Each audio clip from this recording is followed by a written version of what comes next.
the middle of the earth. The ancient city of Annu is directly linked to the right angle of the Great Pyramid on the Giza Plateau. The Giza Plateau was considered to be part of Annu. When the Great Pyramid, the Great House of Adam, is referenced, it is said to be in or at Annu.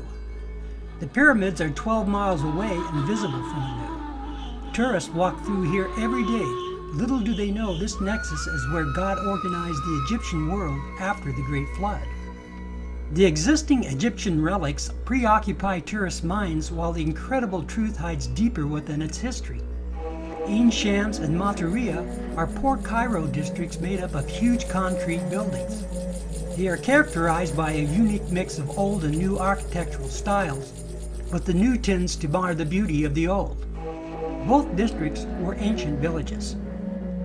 Within this area stood the ancient Egyptian city Annu, later called Heliopolis by the Greeks and referred to as An in the Bible. Annu was mostly destroyed during the Persian invasion of 525 BC and 343 BC, although enough of its structures and reputation remained to attract tourists in Greco-Roman times. When the historian Strabo visited this site in the late 1st century BC, he found it partly abandoned, and by the 1st century AD, most of the statuary and obelisk had been removed. Tourists gather here to see Mary's Tree, a place where the Holy Family stayed on their journey through Egypt. I find this an amazing fact. Jesus, even as a child, came to the place which links him to eternity. The oldest obelisk in Egypt still stands here and is part of the tourist attraction. According to Herodotus, Ain Shams is actually Ain Shims, the house of the sun. Mataria is the spring of the sun, which fed the fountain of the sun. The Jews referred to this house of the sun as the house of Shem, and it's more fitting to its Arabic name, Ain Shims. This is the middle of the earth, where the Egyptian civilization started. The Egyptian pyramid text manifests the story of the great flood and destruction of mankind. This story is confirmed in the ancient Egyptian cosmogonical record. Cosmogony is a word often used by Egyptologists to define the knowledge and religion of the ancient Egyptians. It describes the created cosmos, the universe, and the belief in a creator God. The Egyptians did not separate them, but saw them as one. I agree with them. The Egyptian cosmogonical record and the pyramid text both reveal Annu as the place of creation, called Zep Tepi. Every civilization refers to a creation myth, a beginning. But the Egyptians were extremely clear about what had happened in the beginning. They tell us the earth was totally covered with water, and that the physical, the material earth sprang out of the water, and we had a primeval mound on which creation began, on which there was the first dawn, the first sunrise. It's as if, for example, the king who built those pyramids was reenacting that moment, that time of the gods. It would be normal for them to want to commemorate it, to freeze it, if you like, in a grandiose expression. I think if there is the original primeval mound, that's it, Giza. Indeed, the texts refer to the place of Giza, of Heliopolis, as being the location of creation. Perhaps we should take them literally. They tell us that this is the place of creation. The primordial mound, the first landmass, arose from the sea, and Adam was the first created. This sounds like the biblical Genesis and is the impetus of my research. There are many more perfect parallels to the Genesis story. The cosmogonical record says Wa and Ah were the first created, but had to leave the Jebba domain because of their own actions. They were led into the Wetjeset Neter domain to live their lives, and they became the lords of this domain. Does this sound familiar? This is the exact story of Adam and Eve according to the Genesis record. Wa and Ah are Adam and Eve. The Jebba domain is paradise, and the Wetjeset Neter domain is our present reality before the Great Flood. Another ancient Egyptian text says Ra, represented as Atum, the Genesis Adam, was deceived by Isis, the Genesis Eve. She wanted to know the secret name of God, the Genesis tree of knowledge. She put the serpent, the Genesis Satan, in Ra Adam's path, and he was bitten. Now Ra Adam seems to be seen in his boat, the Genesis fall of mankind. The legend of Ra and Isis interpreted by E.A. Wallace Budge. Several apocryphal and midrash stories describe Shem taking Adam's body to the middle of the earth. And command thou Shem thy firstborn to take up with him after thy death the body of our father Adam, and carry it and deposit it in the middle of the earth. The apocryphal books were not included in our Western biblical canon by decision of the Nicene Council of 325 AD. The Dead Sea Scrolls gave legitimacy to some books. Books written before Christ reveal very little variance, if any at all, with our modern Bible. The Midrash is part of the Talmud. The Book of the Cave of Treasures. And when the days of his mourning had passed, Noah went into the cave of treasures, and embraced and kissed the holy bodies of Seth, and Enosh, and Canaan, and Mahalalel, and Jared, and Methuselah, and Lamech his father, and he was greatly moved, and tears gushed from his eyes. And Noah carried the body of our father, Adam, and the body of Eve, and his firstborn Shem carried the gold, and Ham carried the myrrh, and Japheth the frankincense, and they went forth from the cave of treasures. And when the waters of the flood have subsided from the face of the earth, and ye go forth from the ark, and ye take up your abode in that land, thou, O Noah, the blessed of the Lord, shall not depart from the ark, from the body of our father, Adam, but minister thou before God in the ark purely and holy all the days of thy life.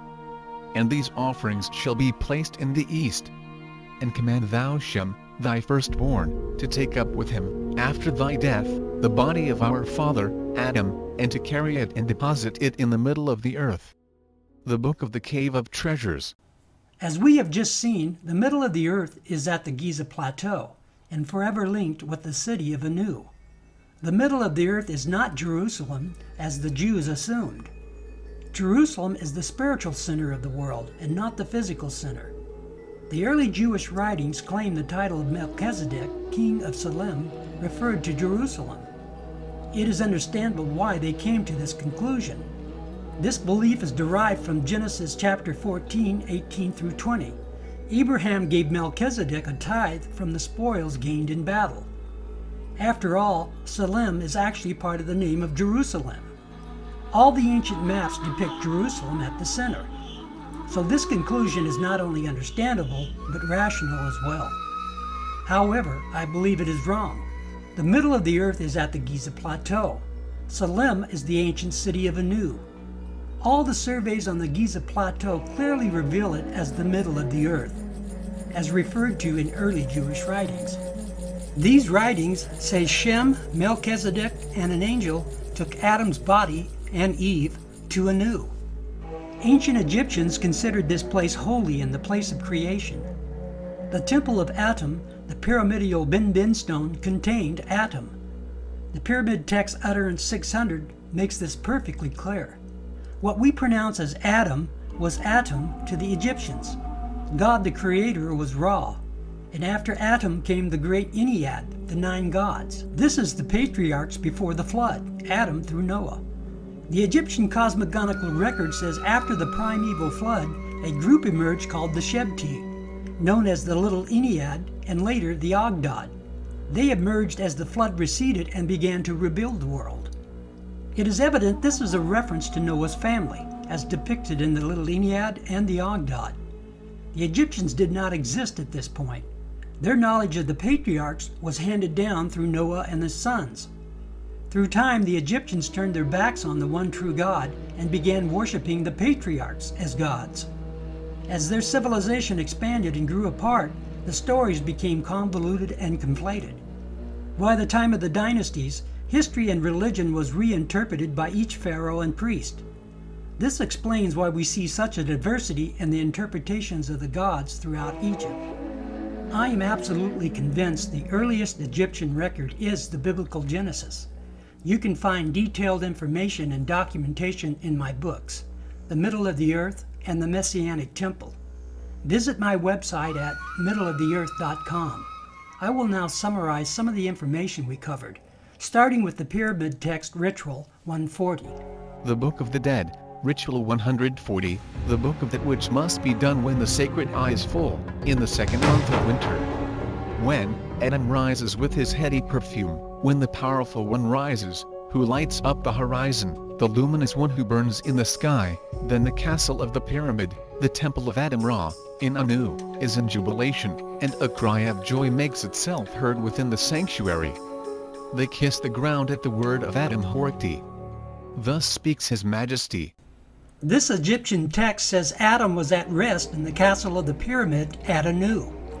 This castle is the king and queen's chamber in the Great Pyramid. Atum is the biblical Adam.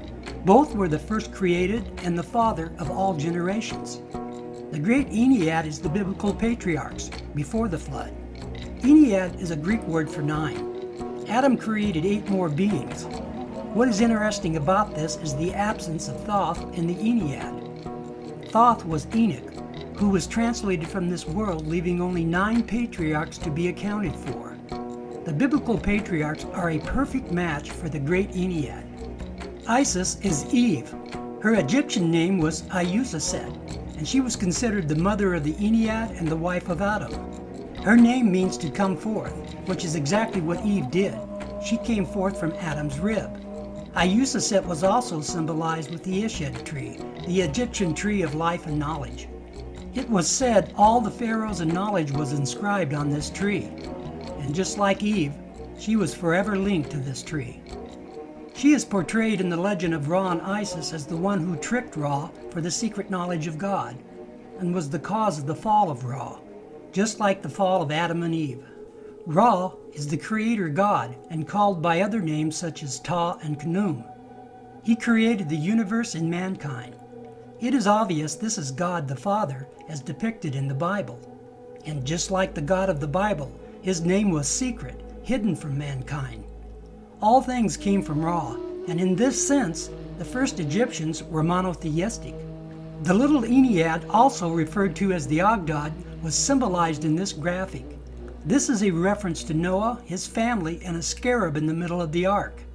Noah was commanded to put Adam's body in the middle of the ark during the flood, according to early Jewish writings.